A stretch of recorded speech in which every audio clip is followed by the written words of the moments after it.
सुप्रभात बच्चों।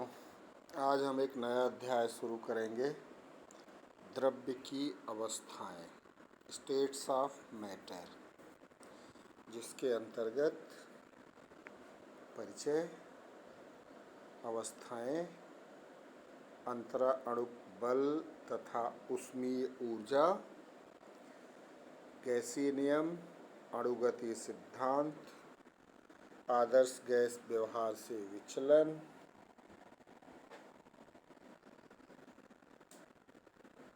Van der Waals समीकरण इत्यादि के बारे में पढ़ेंगे। देखते हैं द्रव्य की अवस्थाएं। मुख्य रूप से द्रव्य तीन अवस्थाओं ठोस, द्रव एवं गैस के रूप में पाया जाता है। ठोस के अणु एक दूसरे के साथ बंधे रहते हैं, जिससे उनके आकार और आयतन निश्चित होते हैं। द्रव के अणुओं में अंतराण्विक बल ठोस की तुलना में कम होता है, इसलिए वो एक निश्चित सीमा के अंदर गति करने के लिए स्वतंत्र रहते हैं। इसी कारण द्रव के आयतन तो निश्चित होते हैं, लेकिन उनका आकार अनियमित होता है।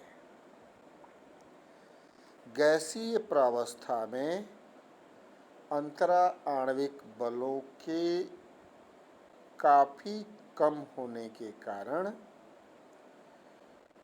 गैस के अणु पूर्णतया गति के लिए स्वतंत्र होते हैं, इसलिए उनके आयतन एवं आकार ये सभी अनिश्चित होते हैं।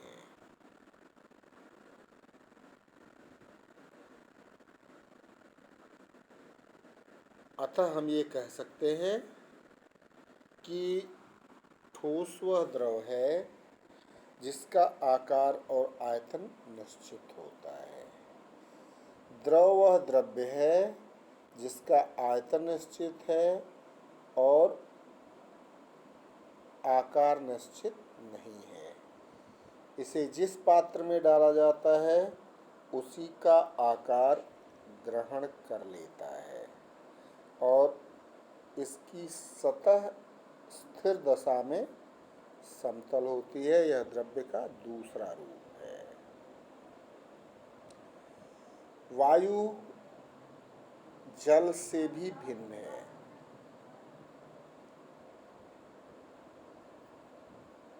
जैसे मान लीजिए कोई अमोनिया के जलीय विलयन का पात्र है। अगर उसके ढक्कन को खोल दें तो अमोनिया की गंध आनी शुरू हो जाती है, अर्थात अमोनिया गैसीय अवस्था में द्रव की सतह को छोड़ करके फैलती है। यहाँ पे गैसीय अवस्था में अमोनिया गैस का न तो आकार निश्चित है और न ही आयतन निश्चित है। अतः द्रव के तीसरे रूप में गैस है। द्रव्य के तीन रूप ठोस, द्रव और गैस। अगर हम तुलनात्मक रूप से इसका अध्ययन करना चाहेंगे तो इस तालिका के माध्यम से हम कर सकते हैं। आप देखिए, ठोस में अंतराण्विक बल प्रबल होता है, द्रव में ठोस की तुलना में दुर्बल और गैस में अंतराण्विक आकर्षण बहुत ही कम पाया जाता है। ठोस के अणु रेखीय स्थानांतरित गति नहीं करते हैं। द्रव के अणुओं में एक निश्चित सीमा में होती है और गैस में यह मुक्त रेखीय स्थानांतरित गति करते हैं। ठोस का आयतन आकार दोनों निश्चित होता है, द्रव का आयतन निश्चित आकार अनिश्चित होता है और गैस के आयतन और आकार दोनों अनिश्चित होते हैं। ठोस में अंतर आणविक दूरी कम होती है, न्यूनतम होती है। द्रव में यह मध्यम और गैस में यह बहुत अधिक होती है। ठोस को बहुत कम दबा सकते हैं, द्रव को ठोस से अधिक दबा सकते हैं और गैस को बहुत अधिक दबाया जा सकता है। ठोस को गर्म करते हैं तो आयतन बढ़ता है। द्रव को अगर ठोस की अपेक्षा इसका आयतन अधिक बढ़ता है और गैस का आयतन उससे भी ज़्यादा बढ़ता है।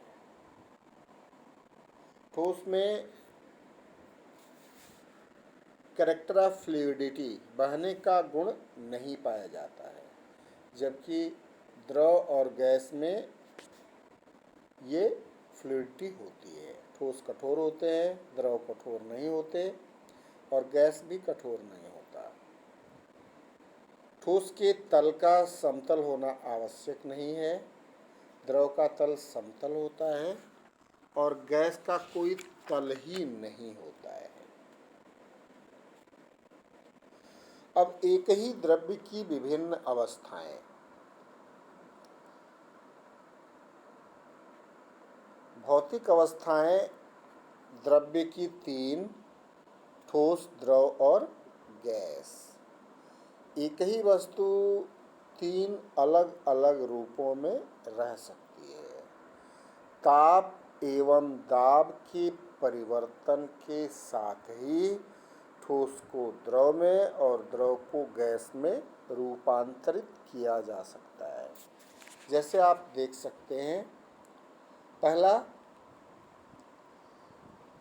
ठोस का ताप बढ़ा दें तो फ्यूजन होगा, प्रगलन होगा, द्रव में परिवर्तित हो जाएगा। ताप कम कर दें तो फ्रीजिंग हो जाएगी, यह ठोस में परिवर्तित हो जाएगा। द्रव को गर्म करेंगे, ताप बढ़ाने पर वाष्पन की क्रिया होगी, गैस में परिवर्तित होगा। गैस को ठंडा करेंगे तो द्रवीकरण या लिक्विफिकेशन की क्रिया होती है, ये द्रव में परिवर्तित हो जाता है। कुछ ठोस ऐसे भी हैं जिन्हें गर्म करने पर ये सीधे गैस में परिवर्तित होते हैं। इस क्रिया को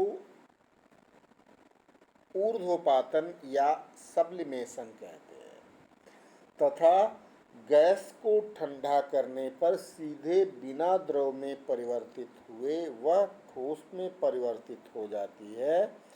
इस क्रिया को तुषाराच्छादन या फ्रोस्टिंग कहते हैं। जैसे कपूर, अमोनियम क्लोराइड और आयोडीन, इन्हें अगर गर्म करें तो गैस में और ठंडा करें तो पुनः ठोस में परिवर्तित हो जाते हैं।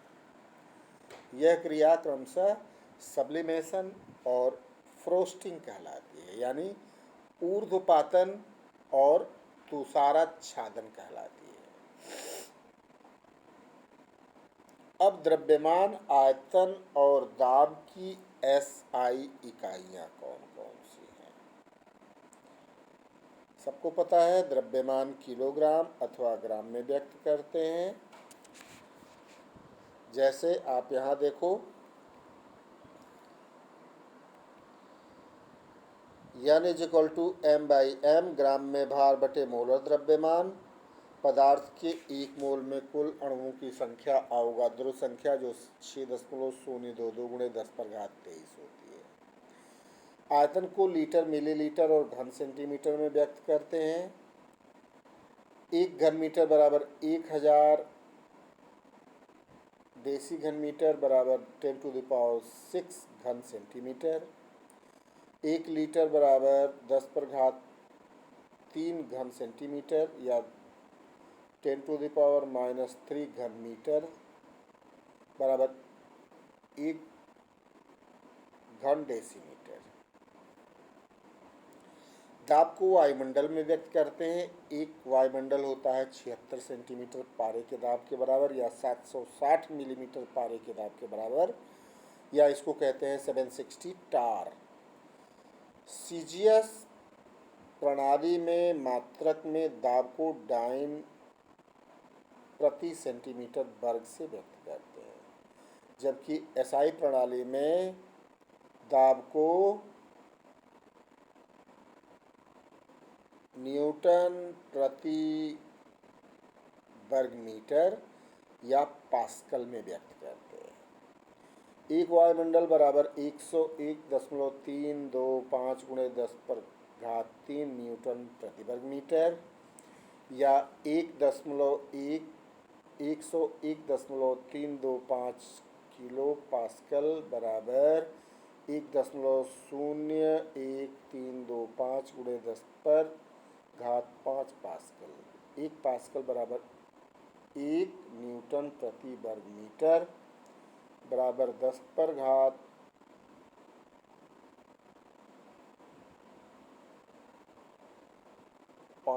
Dine metre. एक वायुमंडल बराबर 1.01325 बार, एक बराबर 10⁵ पास्कल बराबर 10⁻⁴ न्यूटन प्रति वर्ग मीटर बराबर 10⁻10 डाइन प्रति वर्ग मीटर। ताप की एसआई प्रणाली केल्विन है और एक केल्विन होता है T डिग्री सेंटीग्रेड प्लस 273, ये केल्विन होता है। तो ये एसआई प्रणाली में ताप, दाब, आयतन और द्रव्यमान की इकाइयाँ हैं। अब आते हैं अंतराअणुक बल और ऊष्मीय ऊर्जा। किसी पदार्थ में या किसी भी द्रव्य में अणुओं के मध्य स्थिर बलों को अंतराअणुक बल कहते हैं। ये विद्युत स्थैतिक प्रकृति के होते हैं तथा रासायनिक बलों की तुलना में दुर्बल होते हैं। ये द्रव्य की सभी अवस्थाओं में पाए जाते हैं तथा उनके भौतिक गुणों और संरचनात्मक घटकों का भी निर्माण करते हैं। अंतराअणुक बल विभिन्न प्रकार के इंटरैक्टिव फोर्सेस या अन्योन्य क्रियाओं के द्वारा उत्पन्न होते हैं, जो क्रमशः दी हुई हैं। द्विध्रुव द्विध्रुव अन्योन्य क्रिया, द्विध्रुव प्रेरित द्विध्रुव अन्योन्य क्रिया, आयन द्विध्रुव अन्योन्य क्रिया, आयन प्रेरित द्विध्रुव अन्योन्य क्रिया, प्रकीर्णन बल और हाइड्रोजन बल। ये जो अन्योन्य क्रिया है या इंटरैक्शन फोर्सेस हैं, किसी भी द्विध्रुव द्विध्रुव या द्विध्रुव प्रेरित द्विध्रुव या द्विध्रुव तथा प्रकीर्णन अन्योन्य क्रियाओं द्वारा उत्पन्न होने वाले अंतराअणुक बलों को वान डर वाल बल भी कहते हैं। अब 1 by 1 देखेंगे। जैसे द्विध्रुव द्विध्रुव बल, जैसे मान लीजिए ये जो बल है, मान लीजिए कोई द्विध्रुव है और एक दूसरा द्विध्रुव है, तो द्विध्रुव पर उपस्थित धनावेश और ऋणावेश के मध्य एक क्षीण आकर्षण बल कार्य करता है।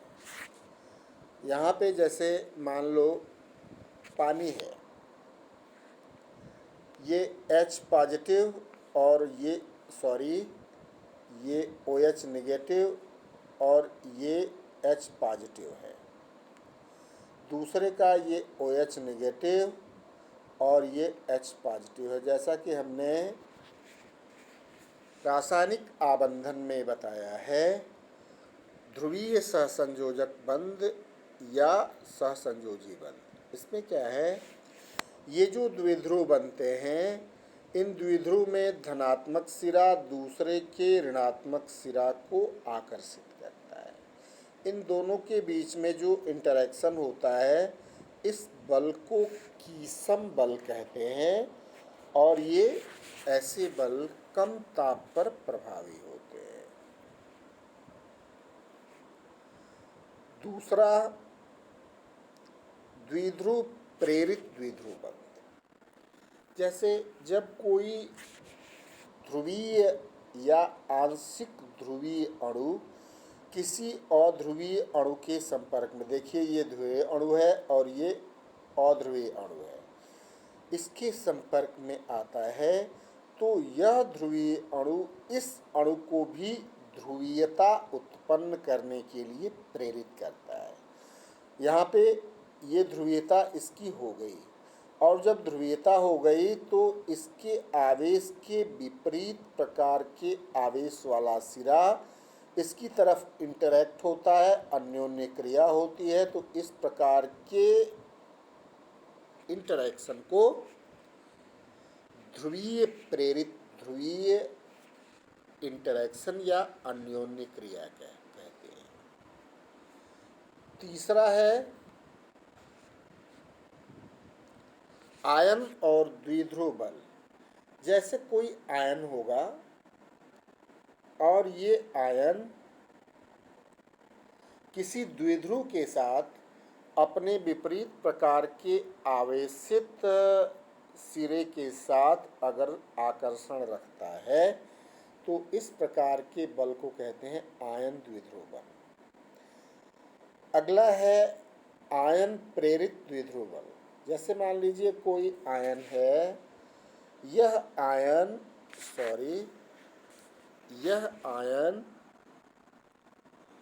किसी अध्रुवीय अणु को विकृत करता है, और जब विकृत करेगा तो वह उसके साथ इंटरैक्शन उत्पन्न कर लेगा, उसको कहते हैं आयन द्विध्रुव बल।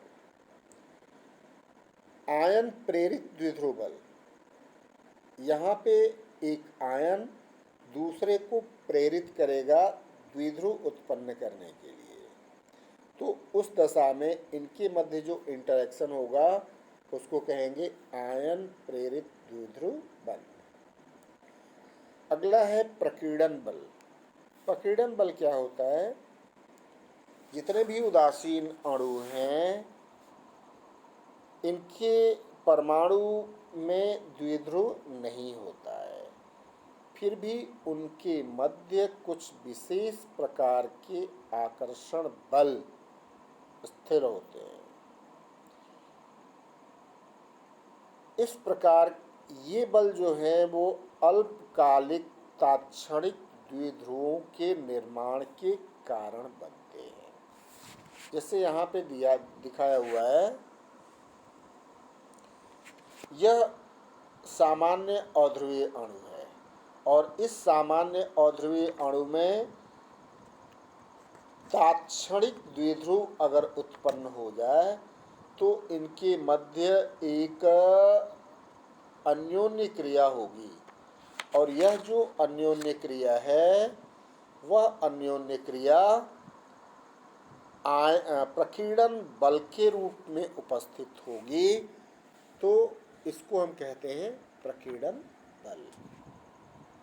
अगला है हाइड्रोजन आबंध। जैसा कि हमने बताया है, जब भी हाइड्रोजन किसी अधिक विद्युत ऋणी तत्व के साथ जुड़ा हुआ होता है तो वह ध्रुवीयता उत्पन्न करता है, जिसमें हाइड्रोजन पर आंशिक धनावेश और उस विद्युत ऋणी तत्व पर आंशिक ऋणावेश आ जाता है।